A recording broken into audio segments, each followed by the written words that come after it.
Mustafa Akini, the President of the Turkish Cypriot State, to make his statement. Mr. Chairman, Mr. Secretary General, Excellencies, it is a distinct honor for me to address the 13th Summit of the Economic Cooperation Organization. I extend to you all the heartfelt greetings of the Turkish Cypriot people. I would like, at the outset, to thank His Excellency Mr. Mohammad Nawaz Sharif, the Prime Minister of the Islamic Republic of Pakistan, and the brotherly people of Pakistan for the warm hospitality extended to me and my delegation since our arrival in Islamabad. I also would like to express our gratitude to His Excellency Mr. Halil Ibrahim Akça, Secretary General, and the able Secretariat of the Economic Cooperation Organization for their continued support to and cooperation with the Turkish Cypriot people.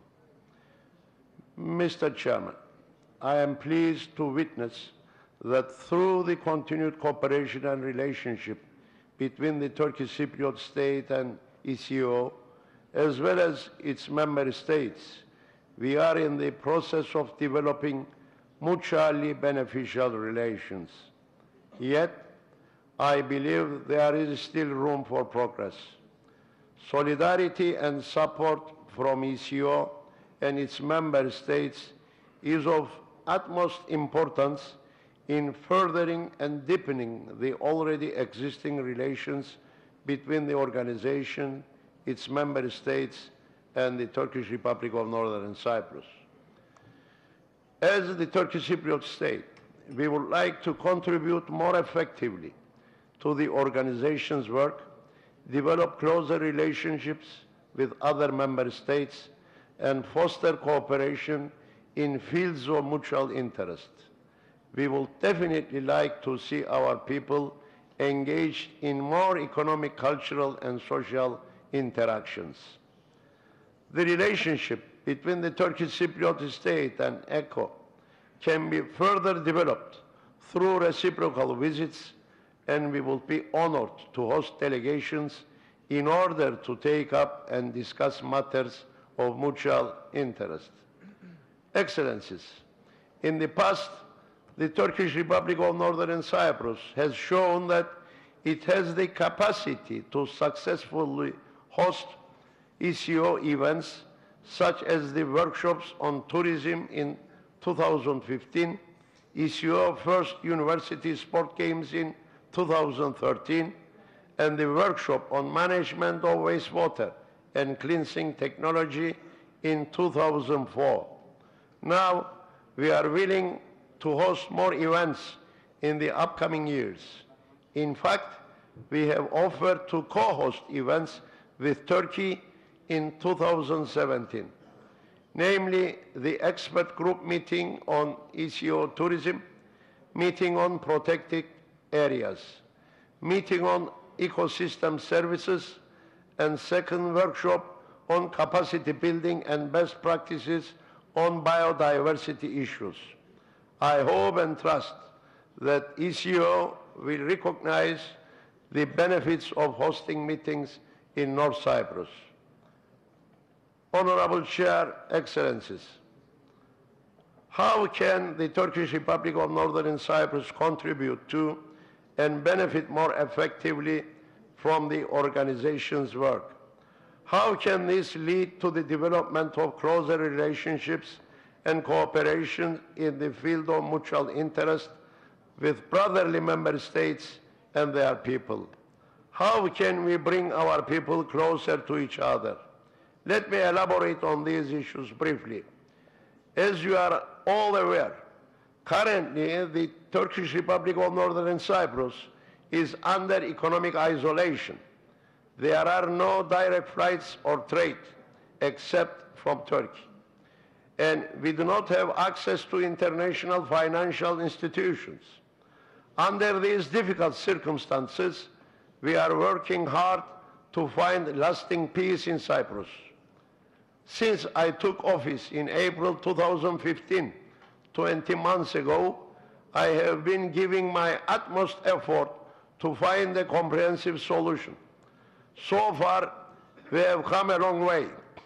We have shown serious progress on 5 of the 6 negotiating chapters of governance and power sharing, EU relations, economy, property and territory.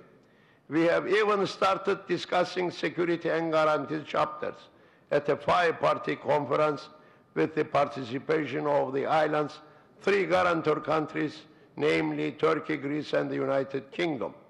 We are trying to establish a bi-communal, bi-zonal federation based on 2 politically equal constituent states, and we are in the last round of the negotiations with my counterpart, the Greek Cypriot leader.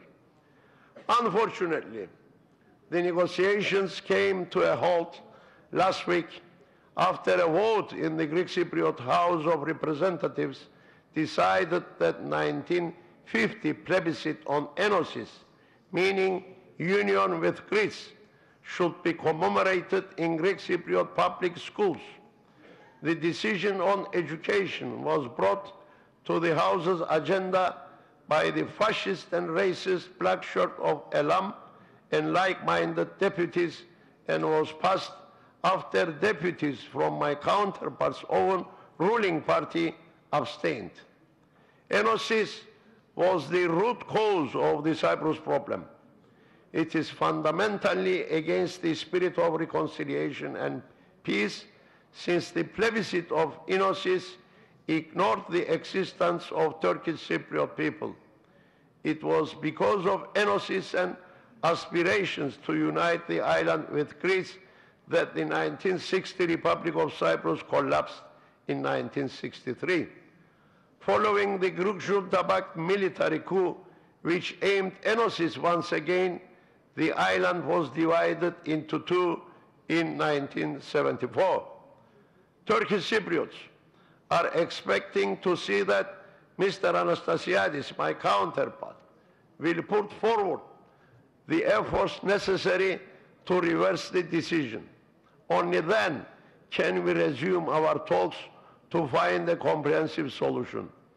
We have shown determination and political will for the settlement.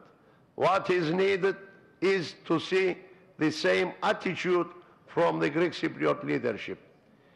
If we can achieve this solution in the future, Cyprus as a whole will be a full member of the European Union as a bi-zonal, bi-communal federation. A united federal Cyprus will be the center of stability and prosperity in the Eastern Mediterranean. We will have the opportunity to create a vibrant economy that utilizes its comparative advantage by developing its existing service sectors. But as I stated earlier, for that to happen, we need a real cooperation from the South Cyprus as well. Excellencies, let me make it clear that with this solution in the United Federal Cyprus, there will be 2 constituent states politically equal. Both constituent states will be able to sign bilateral agreements with other countries in the areas of trade, tourism, culture, and sports. Moreover, these agreements will also cover the international organizations as well. Thus, with or without a solution, solidarity and support from ECO and its member states are of utmost importance in furthering and deepening the already existing relations between the Turkish Cypriot and the people of the 10 member states of ECO, economically, socially, and culturally. Mr. Chairman, Excellencies, having said that, until we find a solution, in addition to Turkey's backing, we are counting on the brotherly member countries for support in efforts to improve our economy and our citizens' well-being in particular. I see great potential and opportunities in 2 areas namely higher education and tourism. In higher education, there are currently 90,000 students attending universities in the TRNC. 83% of those students are from abroad. And more importantly, around 4,000 students are from ECO member countries. The higher education sector is generating almost 38% of our republic's total income. North Cyprus has one of the lowest crime rates around the world. Universities' tuition fees are affordable and living expenses are moderate.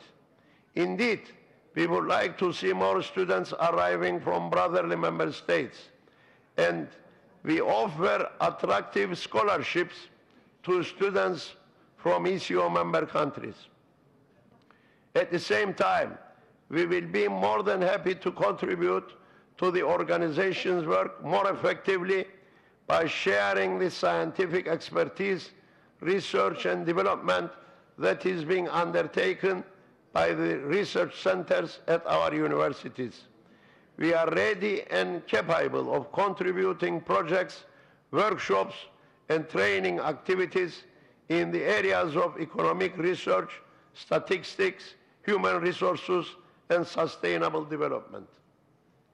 North Cyprus is blessed with outstanding weather, mild winters, and sunshine year-round. It is famed for its warmth, the hospitality of its people, and its excellent cuisine because of its location in the Eastern Mediterranean. At the crossroads of civilizations, North Cyprus also has an abundance of historic attractions such as ancient villages, archaic ruins, medieval castles, mosques, and dervish lodges.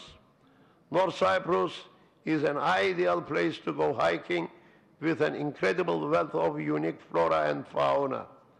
Last year, 1.5 million tourists visited North Cyprus, but sadly, not many of them were from the ECO countries.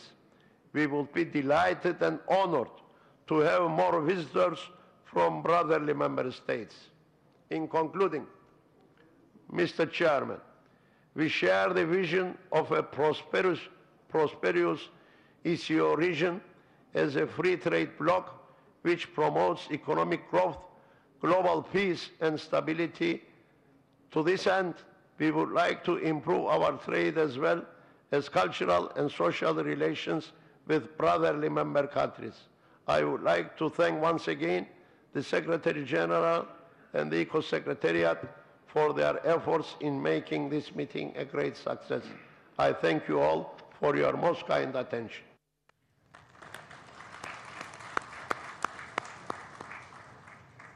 Thank you, Excellency, for your statement.